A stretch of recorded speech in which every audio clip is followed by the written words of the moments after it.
Hi everyone, Mad Luigi here with an Elden Ring video a bit different than my usual.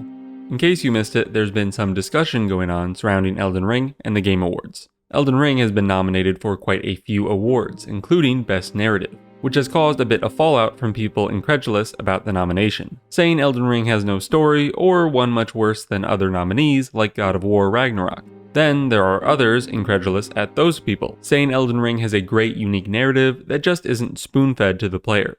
Now, because I'm a lorehead who delves deep into the stories in Elden Ring, and because Elden Ring's DLC announcement could very well take place at the Game Awards, maybe, hopefully, I wanted to spend a little time talking about the narrative of Elden Ring and my thoughts on the whole matter.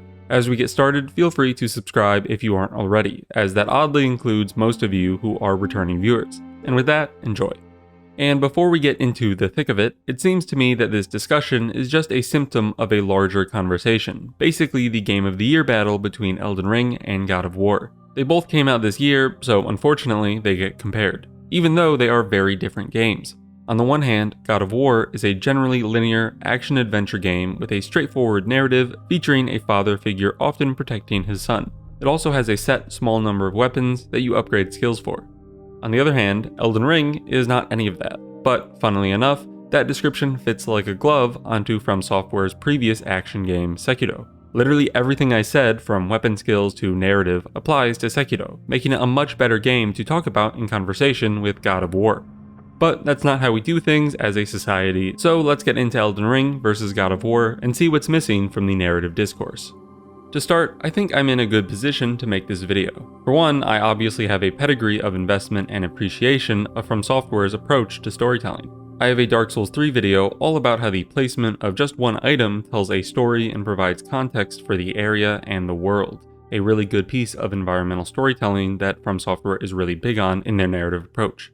And I have an Elden Ring video all about the themes of struggle and perseverance that the game really emphasizes both in story and in gameplay, reifying that story. So I am one who can see the merit in the narrative aspects of the game. But at the same time, I think I may fall into a different boat than a lot of the other Elden Ring creators defending the game. Obviously they have a similar appreciation for the game's storytelling, but I think, from what I've seen, that they haven't been adequately responding to the issues people have with the nomination. I basically think that they're giving Elden Ring too much credit when it should be criticized or at least acknowledged to have a pretty mediocre, at best, active story or plot. And not to say that there aren't toxic people claiming Elden Ring has no narrative merit. They are obviously wrong. But so too are Elden Ring stands that are deriding other games unconstructively, saying things like a cutscene-fueled story, which is the traditional way of storytelling in video games, is basically more of a movie than a game. I didn't know we were saying Metal Gear games aren't games anymore. So the Game Awards defines the criteria for the Best Narrative Award as the following: for outstanding storytelling and narrative development in a game. People are upset that Elden Ring is in the running versus a game like God of War Ragnarok, which has much more clearer, straightforward storytelling and narrative development. Now, I actually think Elden Ring has fantastic storytelling, but its narrative development, like most From Software games, is pretty mediocre in my opinion. We could bicker a bit about what narrative development means and argue Elden Ring's cryptic, piecemeal storytelling counts as a form of narrative, but I think we'll have a better discussion if we can agree to just talk about the main present narrative or story of the game. Basically, this would exclude the storytelling found in Elden Ring's lore, which anybody watching my channel will probably agree is done really well. But that's not what I think the core issue is in this discussion. Many players go through Elden Ring or the Souls series not really knowing what they're doing plot-wise. The same isn't true for God of War. Whatever that discrepancy is what I want to talk about in this video. There is plenty to piece together in Elden Ring. There are complex factions and characters with varied motivations that you can learn intimate details about. But in my experience, that is almost wholly confined to the lore. The actual story or narrative of the game as you play it, the story of your Tarnished, is a lacking one. Yes, your character is a blank slate to allow for character RPG expression, but the game doesn't let you express that outside of your combat playstyle. Your interactions with NPCs or even lots of the world is not impacted at all, and this leads the game's story progression to be pretty hollow.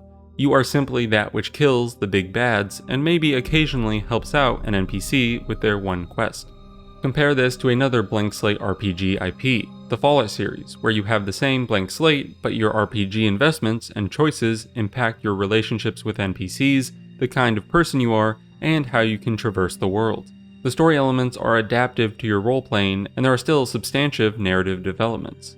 I also take issue with the game's NPCs. Many of these characters have developed backstories, like Ronnie, Vike, and Iji, but their presence as characters with significant development or arcs is bare bones and lacking in the present game as you play through it.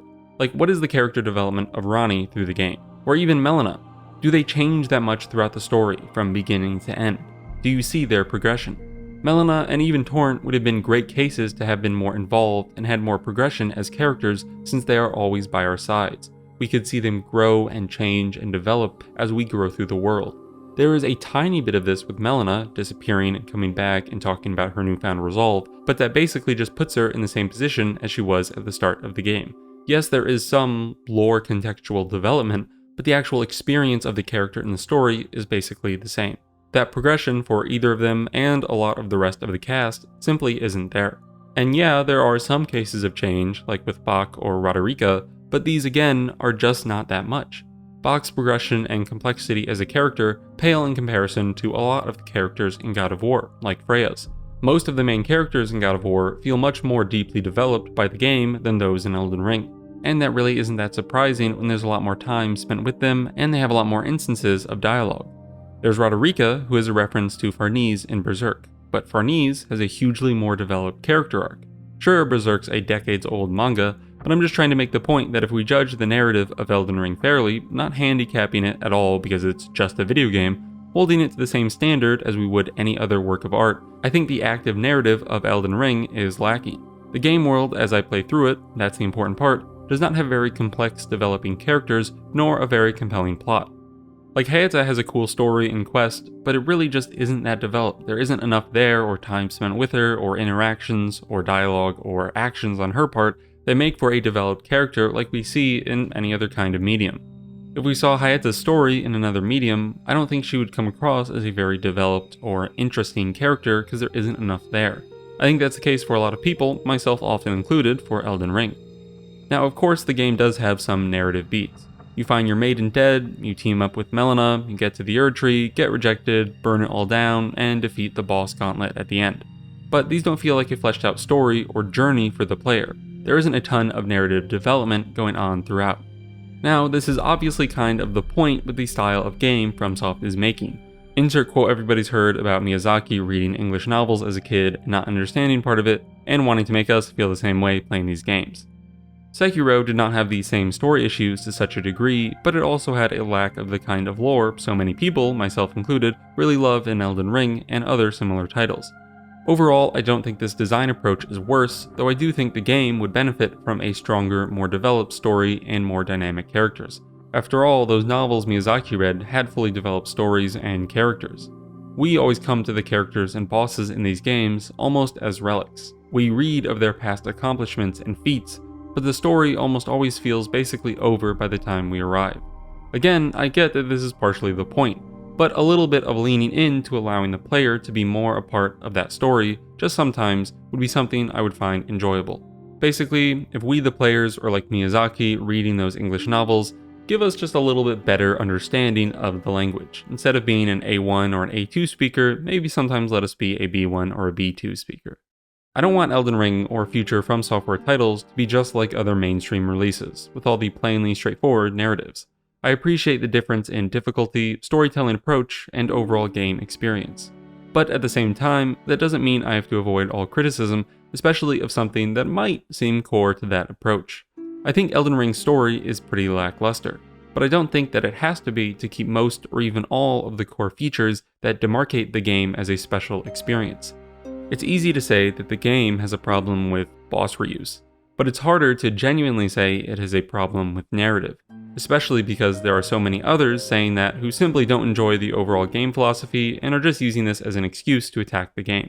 I don't want to change that philosophy, I just want a better story, and those two things are not mutually exclusive. All that said, I am happy with the nomination at the Game Awards. I think Elden Ring showcases fantastic storytelling, just mostly for stuff that happened before we start playing in the game world. We do get to experience the learning of that information as players, so it is very much still in-game storytelling, just of a different kind. And another YouTuber, the Lore Hunter, actually has a great video just released on that idea of finding the information and story as the player. You should really go check it out if any of this video has been interesting at all. So I'm excited to see what people think and how Elden Ring and God of War do at the awards in total. I haven't beaten God of War, but from what I've played, I think Elden Ring is still the better game in my opinion. I know, quite a surprise coming from the Elden Ring YouTuber. God of War is fun, but I don't think it does enough with its gameplay, and it really seems to segment gameplay and story as two separate things, which is not something I super like. Have cutscenes, sure, but some of the segments just seem to go a bit far for me. I may be streaming the Game Awards if I can get my internet to play nice, but either way, I will be making a video if a DLC announcement comes out. I hope you have enjoyed this video, and if you have any thoughts on the subject, please leave them in the comments. I don't think I'll have another video out before Thanksgiving, so happy Thanksgiving to everyone. And if you don't celebrate that specific holiday, I wish you a happy fall harvest season and celebration of some sort. Thanks so much for watching, feel free to join my Discord in the description below, and I'll see you in the next video. Peace.